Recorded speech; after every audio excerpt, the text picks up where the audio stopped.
here we go.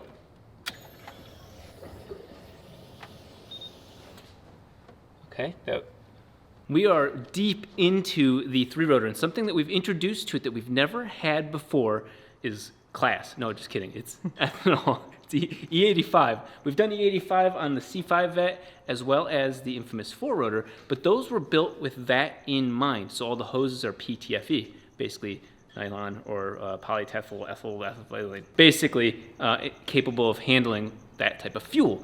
What does that mean though? And can you get away with not having those? I did, for the sake of being cheap, try to get away with using the hoses that were on the car, and thankfully, because the whole point of this video is to show you guys what actually happens, thankfully something bad happened that was very easy to catch because it was the first part that was absorbing E85. So E85, like my beautiful 1-ethanol R, which is one of the biggest godsends for rotaries, is ethanol, which is an alcohol. There's two types of common alcohols in racing fuel, ethanol being one, methanol being the other.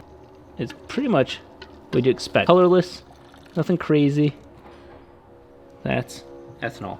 Commonly made from corn.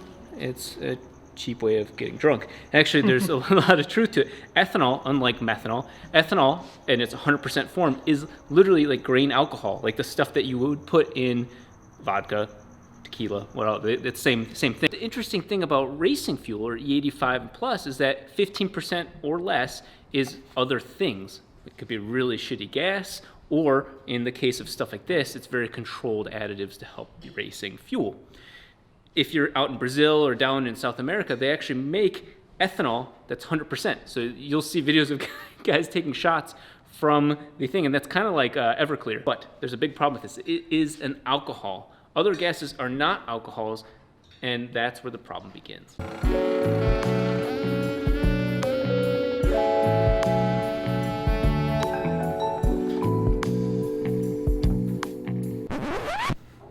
Well, I might not be able to flip my hair like the new guys can. At least I still have hair to try to flip. And maybe if I grew it out longer. But thanks to Keeps, I have hair to flip. I've been a huge fan of Keeps for years, even before this relationship ever came about. Even with that, I am now 37 years old. So I'm 2 years older than when the average person, the majority of people, experience male pattern baldness. And thanks to Keeps, I work on keeping the hair that I have, and ever since I was about, 32, 33, I've been able to do that. Keeps isn't magic. The cool part about it is that there are multiple FDA approved processes that you can check out on their website, and their website itself is an innovation. It allows you to do a lot of things that you weren't able to do before, all related to preventing hair loss. If you're interested in learning more about Keeps, go to keeps.com/RobDahm to learn more. That's KEEPS.com/RobDahm. Before I talk about the negatives about E85, let's talk really quick about why you'd even waste your time doing it. The important part about ethanol is that it takes more of the liquid to make the same amount of power. Now, that sounds like a drawback, and it is if you want to use the same amount of fuel pumps, same amount of injectors. It takes about 30% more fuel. So that sounds like a negative, but there's a massive benefit hidden within that, and that is the fact that more fuel actually equals more cooling, and that means more power at same fuel levels, not as much detonation. It's much less likely to detonate, and as a result, you can increase your timing. Rotaries, that really doesn't matter as much, but the cooling is massive for rotaries because the hotter the combustion chamber gets, the more latent heat that stays in there, and one of the many things is that that could increase pre-detonation, or it blows up before it's ready to. So ethanol is a phenomenal thing for rotaries, but it's not this alone. You have to add an ethanol-safe 2-stroke. So if you put your normal 2-cycle oil in here, it won't mix. It separates, and so you'll have problems where some sections might have too much, some sections might a little bit. That's a problem with this fuel. So you have to use like a castor oil or something along those lines. So enough about the half positives, but benefits and drawbacks. There's the biggest problem with this. And you hear about E85 safe or ethanol safe or alcohol safe fuel lines. I'll show you what happened. We have this thing here, and this thing's not inherently bad or anything, but we used what was in there from the beginning, which is just normal fuel line. For all people wondering, you don't actually need those clamps over it. But what happened was, look at this. Look at how soft that is. Those were an absolute pain to put on. And right now I'm just pushing it back on without a problem. I found that this fuel pump had actually pushed down because of the pressure, because there's no way to clamp it down any further. When I turned on the fuel system, I couldn't hear the regulator getting enough pressure. You can actually hear it kind of holding back pressure but letting fuel come back to the gas tank. Wasn't happening. I looked at my fuel pressure gauge, which if you do not have a fuel pressure sensor on your car, get one now, because that will save your ass so many times over if you run out of fuel, if you do anything weird, fuel pumps start running out of power. Fuel pressure sensor is an absolute must for tuning. And that was what caught my attention, so I was only getting 30 psi fuel pressure. So I worked my way back. I popped open one of these over here, and I could actually see fuel spraying around inside this thing without it going out. It wasn't even coming back in. I actually took the return line off and it was bone dry, so I knew that the pumps weren't making enough pressure. I popped open the top, there was fuel spraying out of here. And so the first thing you'd think of is, well, why don't you add clamps, which in a pinch you could, but that's not the point. The point is that anything where you have push fittings, and that's what's all on this car for the most part, push fittings, the rubber inside of this will actually start to swell as it absorbs part of the alcohol. I'm sure there's a whole chemistry reason for all that. Doesn't matter because the result is the same. This line starts to swell. You can actually see it. You don't see those dimples anymore. It got fat like I did over the last part of COVID. It started becoming very soft, and it actually absorbed. It was doing this earlier today, but it was actually puking out all of the alcohol inside of those bands and everything. So it was just dissolving. The good part for us was the fuel that was popping out of here was just falling back into the little surge tank. I'm worried about the rest of the car now. So as you know, on the 4-rotor and the C5, we have all the Earls fittings, and Earls is, for me, the de facto. It's absolutely proven that it works fine. There are other options, but for in here, you can't do all those really nice fittings. So we got this type of hose, which is alcohol compatible, and so we are going to use clamps with this one because it's not as ideal as I was hoping. But the point is that we need to be able to trust that the lines in here are working. Thankfully, again, we have a fuel pressure sensor, so if this does act up, the fuel pressure will drop and we'll get a warning. This is the line that is in all of the 3-rotors. This is what made all that power years ago on race gas. Is that look at how it is actually pretty tight. You would use a little bit of oil to lubricate it and get it around those barbs, and you don't need a hose clamp on that. That's how it's supposed to fit. It's push fit. This is the section that has swelled. Look at that. I'm not even trying. If I'm this weak and able to do that, imagine fuel pressure behind here slipping past those barbs. You are asking for a lot of problems. And there are 6 of these on my fuel system up in the front where the heat is, all of that. That would have been an absolute nightmare. So I'm glad that we've had this thing submerged in E85 this whole time, because we had the fuel pressure for the first couple of days while we were doing it. But then when we went to fire it up last night, it was not there. So crisis averted, but that's what I wanted to show you guys, but I didn't expect it to be that dramatic. To be honest, I didn't expect it to have problems immediately. I thought it would go for a little while and then we'd replace the rest of the lines. So if you're considering swapping a fuel system to E85, do not expect to use these long, if at all. Your life isn't worth that little bit of money savings just sticking with your old system. Sadly, you would have to upgrade. And the 4-rotor is a no expense spared, my obsession, but the 3-rotor really is what's the cheapest you can kind of get away with certain things and make a stupid amount of power. This ain't it cheap.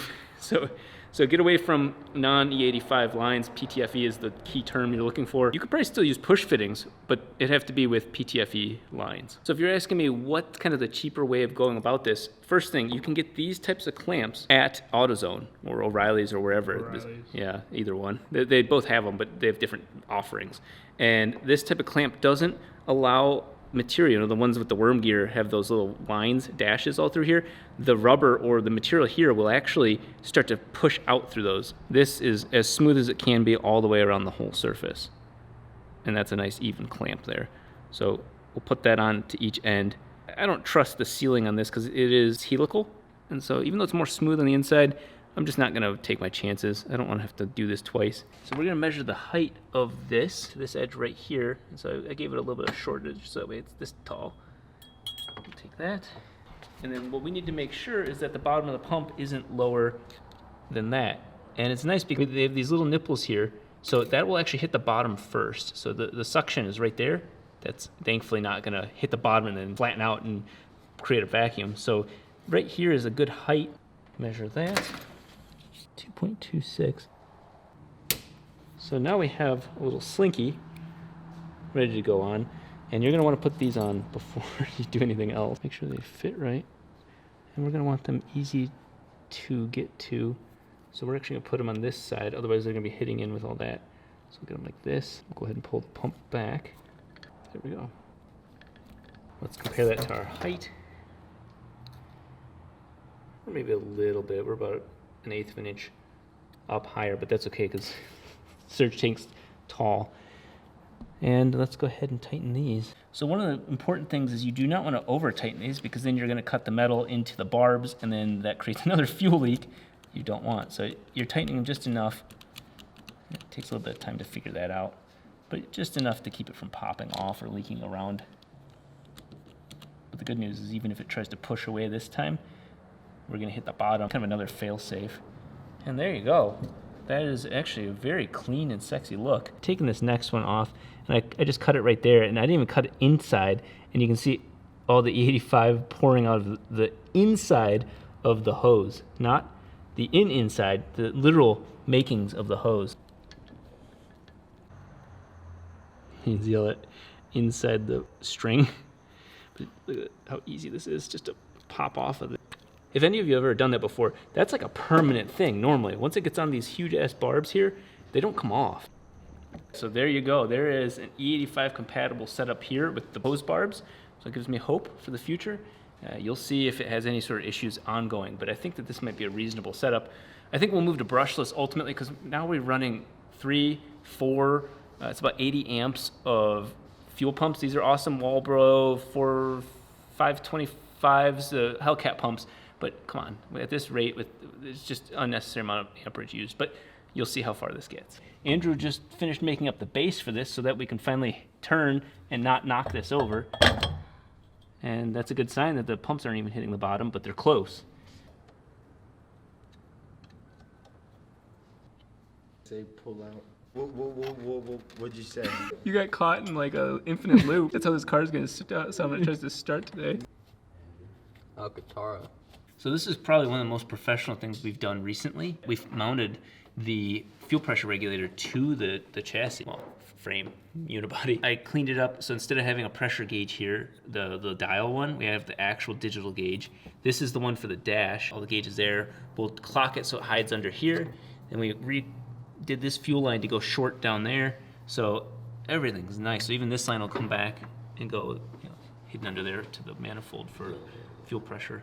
But so much cleaner. This one, and even the line we remade up here, less is more, I think, on fuel lines. So my buddy from J Auto, Juan, is actually a really genuine good friend of mine, and he sold me these long ago. I supported his business many years, and I never installed them. I'm that customer. I'm that guy that was like, I need them tomorrow, and it's been 5 years.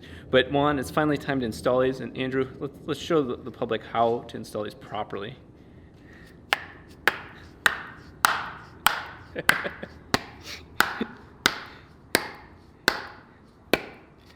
One more. There we go. That's really how you do it. It's so bad. It's easier to install those like that and then push these parts in. Andrew. That's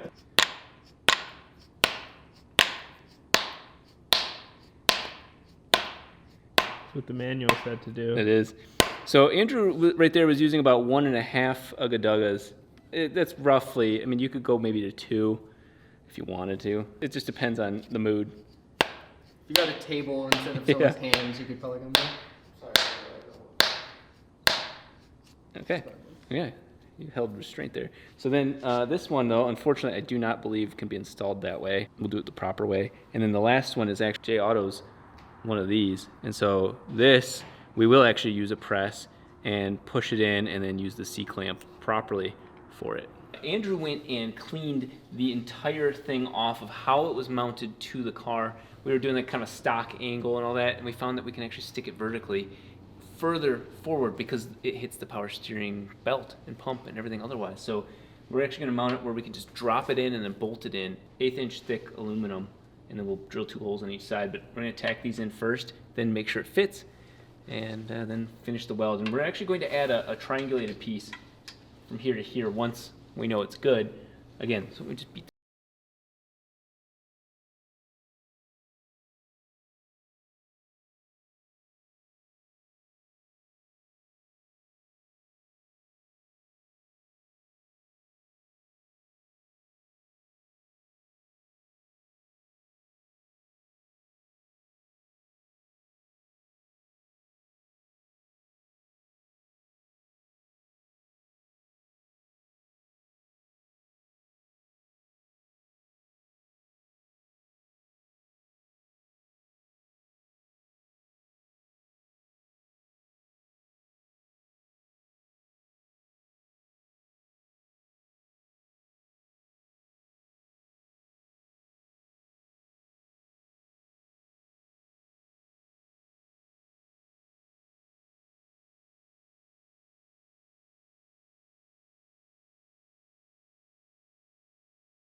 So we have spent a lot of time going legit, and one of those was gutting so much of the ignition wires that were half exposed from long ago. Not my doing. I actually wouldn't do that. We took our 4-rotor knowledge and applied to this and rewired the whole ignition system. So we're gonna go ahead and do a quick power on test to see if the fuel pump's prime.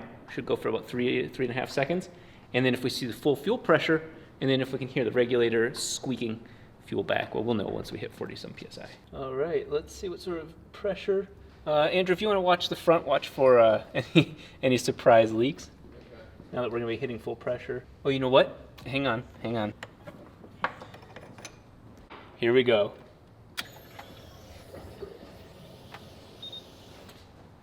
Okay, you guys hear or see any leaks? I don't see anything. It's holding pressure. It's holding at 20 PSI. Maybe I have them wired up wrong. I got my favorite gauges all working again. They're way further along without using brake cleaner. Well, I'm gonna see if we can get the car to idle. Who knows? It's a good start.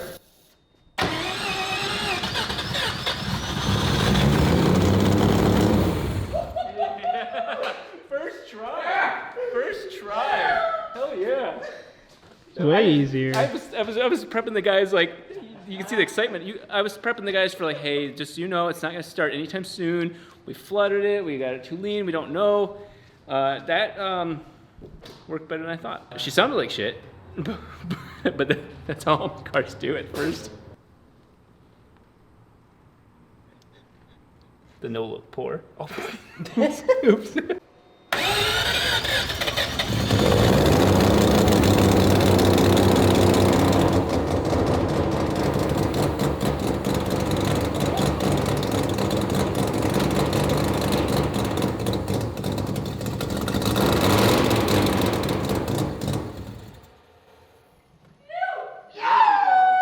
There we go.